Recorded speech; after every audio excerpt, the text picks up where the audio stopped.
the hijacking of TWA Flight 847.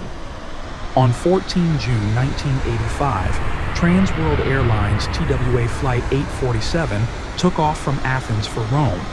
It was a Boeing 727 with 153 passengers and crew on board. What was supposed to be a routine flight became one of the longest and most tense air hijacking crises in history, the attack on board. Shortly after takeoff, two armed men got up from their seats. They carried concealed weapons and improvised explosives. Screaming and violently, they took control of the plane. They were members of Hezbollah, a Lebanese militant group, and demanded the release of Shiite prisoners in Israel.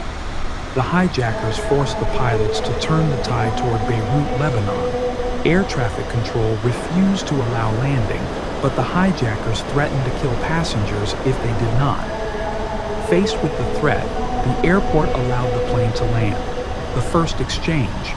In Beirut, the hijackers added more accomplices and began questioning passengers. They specifically sought out Americans and Jews. Among the passengers were the U.S. military, which raised the tension. After refueling, the pilots were forced to fly to Algeria, where they released some hostages as a negotiating gesture.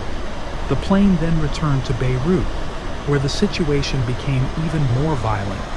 The murder of a hostage.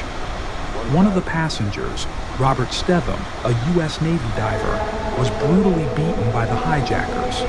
They took him to the plane door, executed him, and threw his body on the runway as a warning. This action infuriated the U.S. government, which began planning a possible military intervention. However, the situation was delicate. The plane was in Beirut, a highly unstable territory in the midst of civil war. The crisis is lengthening. The plane flew back to Algeria, where more passengers were released.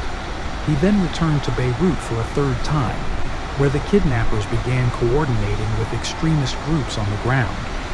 Over the next few days, dozens of hostages were taken to different parts of Beirut, hidden in buildings controlled by Shiite militiamen.